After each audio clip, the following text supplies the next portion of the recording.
ঘোষণা করা হয়েছে 8:30টায় নামাজ। সুতরাং রাস্তাঘাটে দেরি করবেন না, খুব তাড়াতাড়ি চলে আসে।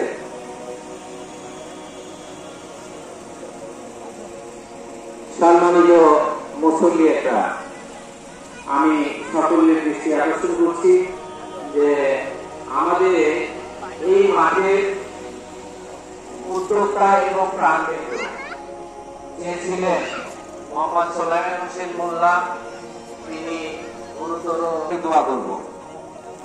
এরপরে আমি একটু ঘোষণা দিব এই টাকা পয়সা উত্তোলনের ব্যাপারে। আমাদের এখনো এই ঈদগাহ মাঠের জমি কেনার টাকাও বাকি আছে। এছাড়া এই জমিগুলো আমাদের রেজিস্ট্রেট করতে হবে। সুতরাং আমাদের অনেক টাকারই প্রয়োজন। সুতরাং আমি আমাদের যে অনুরোধ করব, তারা বড় দানটা অন্তত এখানে একটু নাম লেখা দিবেন, অথবা ঘোষণার নগদ হলে নগদ দিয়ে দিবেন, আর বাকি হলে একটু লেখা দিবেন। এটাই আমি সবার কাছে অনুরোধ জানাচ্ছি। আর এছাড়া যারা কাতারে টাকা দিবেন, তারা একটু বেশি বেশি করে দেওয়ার চেষ্টা করবেন। 10-এর লাঠি 1-এর বোঝা, 10 জন মিলে যদি আমরা একটু বেশি করে দেই, তাহলে আমাদের ঈদগাহর যে বাকি কাজগুলো ইনশাল্লাহ হয়ে যাবে। আর কাতারে যারা থাকবে, তাদের ইতিমধ্যে আমি পূর্বেই গতকালকেই তাদের বাড়িতে চিঠি পৌঁছায় দিয়েছি। এরপরেও যারা হয়তো একটু ভুলে যায়, চিঠি দেখে না, আমি তাদের উদ্দেশ্যে আবারও বলছি, আপনারা যাদের যে কাতারে নাম আছে, দেখেন কাতারের দক্ষিণ পাশে নাম লেখা আছে, কাতার নম্বর এবং নাম লেখা আছে।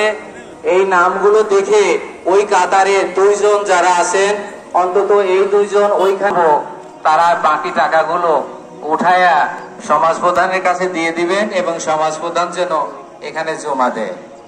এটা আমি সবার কাছে এটা অনুরোধ জানাচ্ছি। যাই হোক, নামাজের সময় একবারে নিকটে, যারা এখনো রাস্তায় পথে মধ্যে আছেন, আর দেরি করবেন না।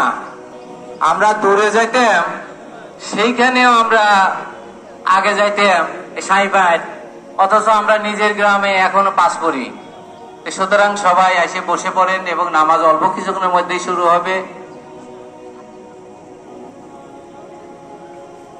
আচ্ছা, নামাজের সময় কাছাকাছি আমি ইমাম সাহেবের কাছে দিলাম। ও কাতারের নামটা আমি আবার একটু ঘোষণা করি, একটু সময় আপনি 1 মিনিট দেন। না বলি